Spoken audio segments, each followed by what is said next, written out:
श्री सावंत मानून वेगवेगळ्या क्षेत्रात प्रगती केली। शिक्षण किती महत्त्वाचं आहे, शिक्षण आणि शिक्षणाशिवाय आणि शिक्षण नसलेले, गरीब श्रीमंती हा विषय वेगळा आहे, शिक्षण असलेला आणि शिक्षण नसलेला याच्यामधलं जे फरक आहे हे दाखवून देण्याचं काम आणि जाणवून देण्याचं काम ज्यांनी केलं।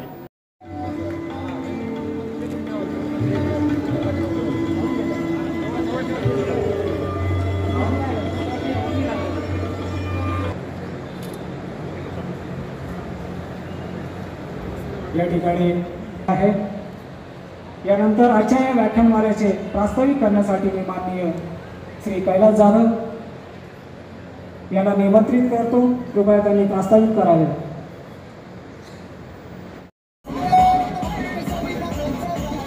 सर्व आजूबाजूच्या कर्मचाऱ्यांना विनंती आहे की त्यांनी सभा मंडपात येऊन बसायचं आहे। प्रमुख पाहुण्याचं आगमन झालेलं आहे। ज्यांना आपण इथे ऐकण्यासाठी आलेलो आहे ते आपले जोगदंड सर सुद्धा इथे विराजमान झालेले आहेत। माननीय अतिरिक्त आयुक्त पाटील साहेब यांचं सुद्धा सभा मंडपावर आगमन।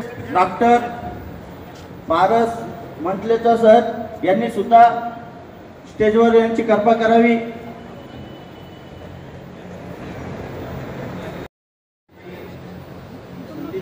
याबद्दल मी आयोजकांचे आभार मानतो। मी थोडक्यात महात्मा ज्योतिबा फुले यांच्या जीवनपटावर थोडासा प्रकाशित करत आहे। असे पाटील गाव नायगाव एका ब्राह्मण विधवा बाईचं मूल दत्तक घेतलं। त्या मुलाचं नाव यशवंतराव ठेवलं। पुढे ते डॉक्टर झाले। महात्मा ज्योतिबा फुले यांचा जन्म 11 एप्रिल 1827 रोजी कटकुन जिल्हा सातारा येथे झाला। बालपण कटकुन येथे गेले। सातारा जिल्ह्यात शिक्षण खानवळी पुरंदर तालुक्यात। ज्योतिराव 9 महिन्याचे होते त्यांच्या आईचं निधन झालं। वयाच्या 13व्या वर्षी क्रांतिज्योती सावित्रीबाई बरोबर त्यांचा विवाह झाला। त्यांचा मृत्यू दिनांक 28 नोव्हेंबर 1890 रोजी पुणे या ठिकाणी झाला।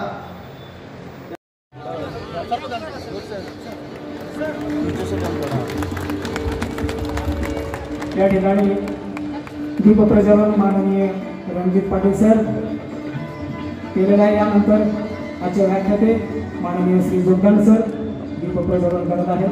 त्यानंतर डॉक्टर पारसजी मंडलेच्या दीप प्रज्वलन करीत आहेत। माननीय श्री शिवाजीराव नाईकवाडे सर हे दीप प्रज्वलन करत आहेत। त्यानंतर श्री राजू एन समदा सर माननीय कार्यकारी अभियंता हे दीप प्रज्वलन करीत आहेत।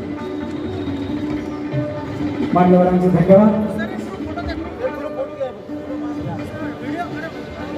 1883 साली तृतीय रत्न नाटक, 1855 ला दीनबंधू साप्ताहिक, छत्रपती शिवाजी पोवाडा 1869 ला ब्राह्मणाचे कसब, 1873 ला गुलामगिरीत लिहिलं।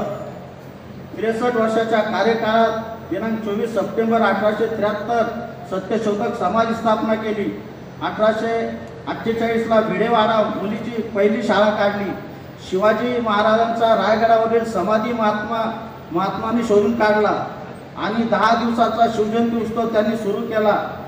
सामाजिक कार्यकर्ते श्री विठ्ठलराव वंडेकर यांनी त्यांचा 1888 मध्ये महात्मा ही पदवी त्यांना प्रदान केली। त्यांच्यावर छत्रपती शिवाजी महाराज थांबन पेन प्रभाव होता। हॅलो धन्यवाद। फुले यांच्या जयंतीनिमित्त आयोजित या कार्यक्रमासाठी उपस्थित सर्व मान्यवर तसेच आपण सर्व अधिकारी कर्मचारी,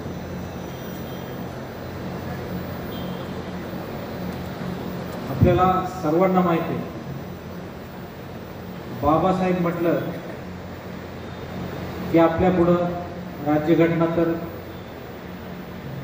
दिसतेच, आठवते, जाणवते आणि त्याचबरोबर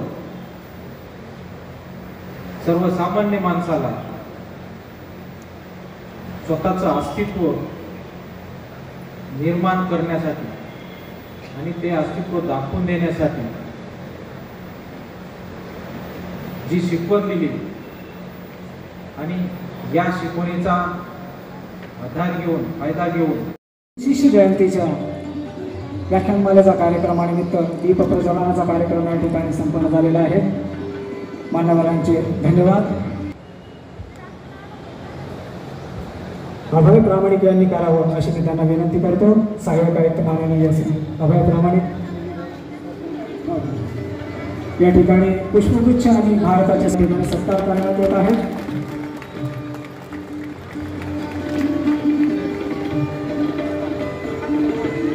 धन्यवाद सर.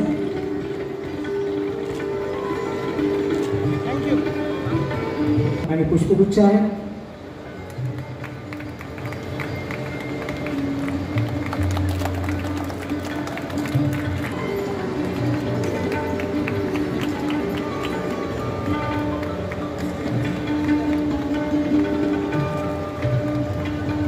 धन्यवाद सर. यानंतर डॉक्टर पारस भारताचे संविधान आणि पुष्पगुच्छ.